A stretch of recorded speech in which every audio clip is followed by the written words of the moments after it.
Good evening, y'all. I hope you all are enjoying your day today. I had the pleasure of attending a conference today for Love Alive Church, which is located here in Baton Rouge. This was my first time ever um, attending anything affiliated with the church. I'm not a member there, but I was invited by a member. And when I tell you, I had a phenomenal experience today. They had a women's conference today called The Fierce Pursuit. It was extremely inspirational. It was just what I needed for um, my life in this moment. I needed every message I received today, and not just for myself personally. A lot of things that were discussed today, I was able to relay that information to other people in my circle who could have used that word as well. I was supposed to make this post on Tuesday of this week, and I had a really long week this week, and every time I sat down to record, it's like I had something to do, whether it was work or with the kids, or I wasn't feeling well. And I think it was all with purpose because I gained some very helpful information on today that I will be able to include in this post. A lot of informative information is going to be linked below. Please utilize your resources. I am going to put some links down at the bottom that will take you to some sites that has a ton of great information that will help you along your journey um, when dealing with mental health, anxiety, depression, anything of that nature. So I really, really hope you guys utilize that information. A lot of it is free. I know a lot of times people don't seek help because of their financial status, and it is expensive. So a lot of this has some free things that you can utilize to help you in your journey. And I'm coming down with something, so my voice is a little raspy, so bear with me.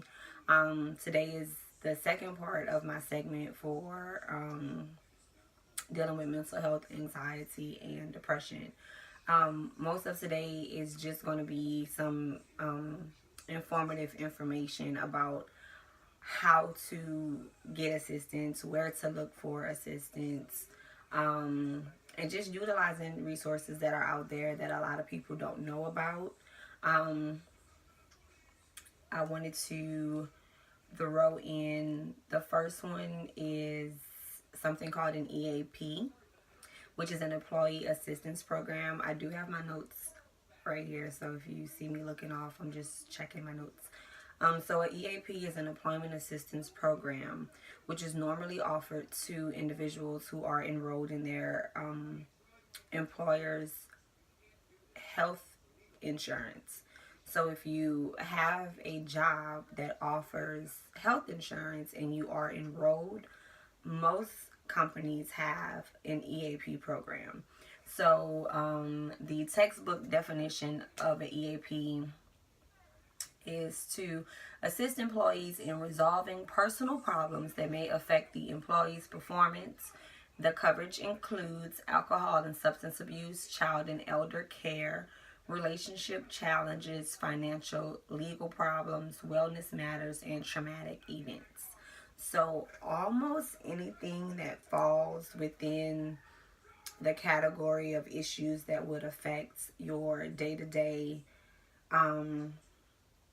activity falls under what EAP is covered. So the good thing about EAP is it's no additional cost to you. So if you already have health insurance with your company that you work for, EAPs are free. You can either pull up the health insurance provider that you have. So I have Blue Cross Blue Shield. If I go to my Blue Cross Blue Shield website, they will probably have a contact for me to contact to see what type of mental health assistance is covered in my insurance. But if I go directly to my employer, whether it be my supervisor, someone that works in the HR department, anyone that handles any type of HR in your company, if you go to them, there is a specific point person that is assigned to companies to handle your EAP. So they will normally give you that person's contact information, and they'll give you a list of providers that fall within the EAP guidelines. So I was going to say, the good thing about EAPs is that it's not just for the employee. It can be, the coverage will cover your children, it will cover your spouse, and any domestic partners. So I learned that marriage counseling, couples counseling, family counseling, all of that is covered on EAPs. So don't think that it's just for the person that has the insurance. And also, some companies, you don't even have to be enrolled in the insurance. If the company that you work for offers health insurance, but you are not enrolled, that company still may have an EAP program that you can access. Because the point of an EAP is to offer assistance so that whatever you have going on in your personal or work life does not affect your performance at work. So they want to make sure that your mental is covered so that you can actually go to work and perform according to company guidelines and standards. So EAPs may also include nurse advice lines, basic legal assistance, and adoption assistance. So that's just some extra things. And you don't always have to go to talk-based therapy where you are face-to-face in a room with someone. Sometimes that can be kind of intimidating, so some people will not seek counseling for that reason. But you have online based where you can chat with a counselor. You have video based counseling, group counseling, email interactions. I've consulted with my counselor over the phone before for a few minutes where I was having one of my many moments. And I'm going to have, again, links down below for you to click on to get more information on EAPs and where to look for them. Sorry. So while doing some research, I was curious to know how accessible mental health providers are to people who receive Medicaid and Medicare, because a lot of people have Medicaid and Medicare, and unfortunately with that type of insurance sometimes help is limited for adults. Medicaid seems to be pretty sufficient for children as far as finding a provider that's a good qualified provider that's really going to give great care. My kids have had Medicaid before, and so have I, and I've always found that it's much easier to find like a really good pediatrician or a really good dentist or something for the kids, but the adults seem to have a hard time finding providers that are sufficient for them and to get the care that they need. Medicaid and Medicare recipients both can receive mental health assistance covered under that insurance. So don't think just because you don't have some fancy expensive insurance that you can't. Medicaid and Medicare is covered as well. There is going to be a link below that is specifically for Medicaid and Medicare in the state of Louisiana, so make sure you check that out. Also, I was watching The Breakfast Club some months back, and Taraji P. Henson and an associate of hers by the name of Tracy Jade Jenkins were on the show, and they were talking about a nonprofit organization that was founded by Taraji P. Henson, and it's led by Tracy. It is called the Boris Henson Foundation, which is named after her father, who suffered from mental health issues after having a tour in Vietnam. While listening to that episode and then going back and doing some research on her site and additional sites, um, it just went in alignment with what I said about the African American community and our lack of caring for ourselves when it comes to mental health. For whatever reason, we do not protect our mental health and our headspace the way that we should. And this particular foundation focuses on the lack of help in the African American community. From that site, I pulled that according to the CDC, 242 African American kids between the ages of 5 and 12 committed suicide in a 10-year span between the years 2006 and 2016. To some people, that may not seem like a large number, but when you're talking about the topic in which that number is related to, that's horrendous. That's 242 young black children that decided to end their life at their own hands because they did not have anyone in their lives or in their circle to assist them with the needs to cater to their mental health. That's I thought that was very disturbing. 1 in 5 Americans suffer from mental illness. 1 in 5 African Americans suffer from mental illness. And African Americans are least likely to see treatment, mainly because of their upbringing and being taught to suppress their emotions, which I also pulled from their site. And I think that is a very true fact. We're told to suck it up, deal with it. These are the cards you're dealt with. I didn't raise you to be weak. And I think a lot of that falls towards our African American men. I think that's why they suffer a lot with their mental stability, because we're always teaching young boys they can't cry, they can't express emotion. So when you bottle all that up, it just turns into anger. And that anger is expressed and displayed in so many different ways.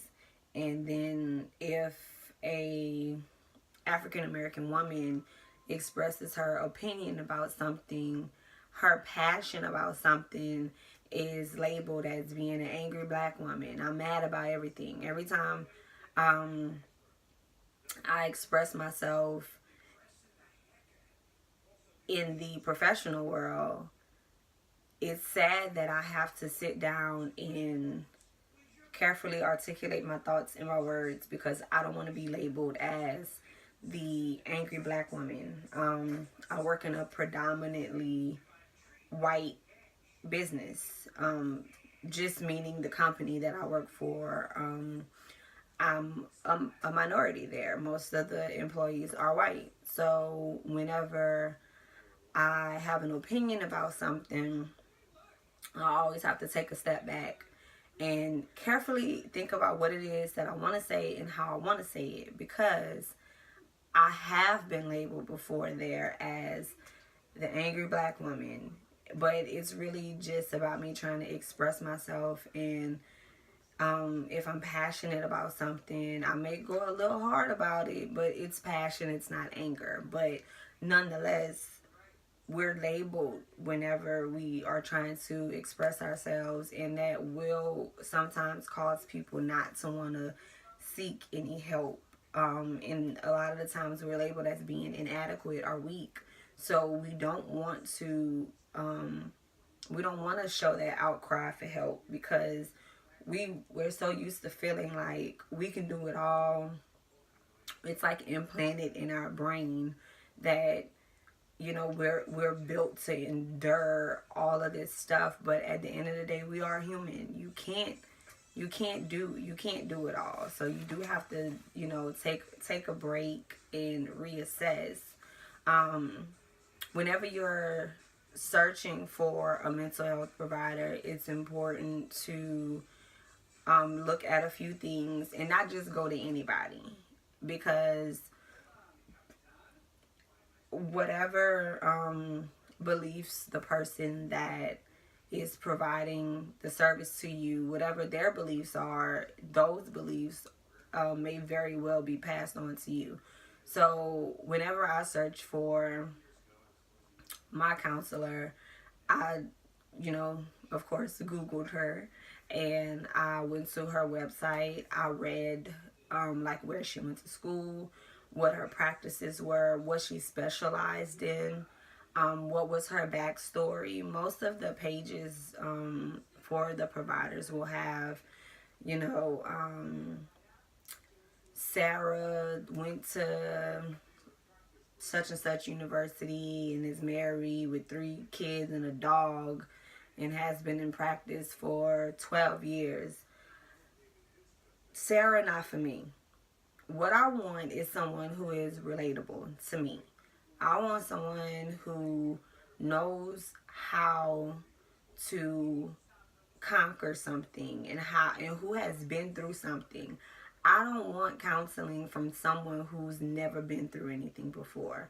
I was big on that. I didn't want Susie Q, who has had this picture perfect life and who had everything work, for her, and she didn't have any hurdles. I needed a counselor who understood my struggles and what I was going through, because you can't tell me how to fix me if you've never been there. I didn't need a textbook correct counselor, if that makes sense. So make sure you do your research. Don't just go to anybody. You don't want someone that's just going to feed you textbook answers. And you also have to know that you can't just go to a counselor and say, or a therapist or a psychiatrist, and say, fix me. Tell me what I need to do to fix me. No. You have to go in there. You have to be open. You have to be willing to hear what they're telling you about yourself, so that they can kind of navigate you and guide you so that you can have better practices in life to help yourself. You do want to look up their theoretical approach. What method did they study, and is that going to work for you? Everyone has different approaches. There are many different psychological approaches, many different theories that they study, and not all counselors use the same theory. So you want to make sure that you know what that is. You don't want to sit in someone's chair or on someone's couch and they don't share the same beliefs as you do. If you are on a more clinical level where you think that you may want to dwell in the thought of medication, you want to see if that therapist supports you in that. Some people need medication. I believe in medication. I don't think that it's always the answer. I don't think it's a quick fix, but I do feel like some people need medication to cut the edge, take the edge off. And I believe medication is temporary. I don't think that it's something that should be long term, but it may be something to help you in that time right now. You also want to look at your coping skills. If you meet with a counselor, that's something that you guys should discuss. And I'm sure if they are a fantastic counselor, that's something that you're going to work on. What are your coping skills and knowing your triggers? I was clinically diagnosed with anxiety.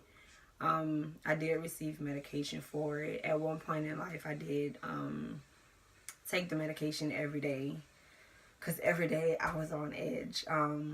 I did find myself, I guess you can say I found myself being semi-addicted, because as soon as I felt my anxiety rising, I was looking for the medicine, because I knew that it was going to take that feeling away. So I just had it programmed in my head that, no matter what, that's what I needed, So if I didn't have it, I couldn't get my thoughts together. Um, I'm sorry, y'all. It sounded like someone was knocking on my door. If I didn't have it, it felt like my day was in shambles. And one day I found myself like rushing home to get home just to take my medication. Nothing was wrong with me. Like, I was actually having a good day. But I found myself rushing home to get the medication, and in that moment I was like, I'm not taking it anymore, because I felt like I was becoming dependent on it or addicted to it. So I went home, I flushed them all down the toilet, and I have never taken any medication again for that reason. Do I wish I had some medication some days? Absolutely. I wish I had some right now. Um, because truth be told, it's still something that I'm dealing with. But there are other things that I can fix in my life that will make my anxiety levels go down. The conference that I went to today touched base on that a lot. Me sticking to being organized, me making sure that I get proper rest at night. My family and friends clown me a lot because I go to bed early, but I go to bed early for a reason, because I know how many hours I need to function the next day so that my day runs smoothly. So doing things like that can cut down a lot of that anxiety if you program yourself and align yourself properly. A lot of things can work the kinks out without you having to be on any kind of medication. But when you do find yourself being super anxious and being super stressed out and reaching that point, once you come down from that turmoil, you should make note of what triggered you to be that way, so you can watch for those triggers and try to avoid them, so that you can avoid being put in that scenario again. I recently discovered a site called Therapy for Black Girls, which was also mentioned in the conference I went to today. They have an online directory by state with African American counselors. I don't mean to harp on that, but I think that's a big thing. I think that's why a lot of people don't go to counseling, because they can't find someone that looks like them, and they can't find someone to relate to them. So people are in pursuit for a counselor, but they shy away from it because they can't find what they're looking for.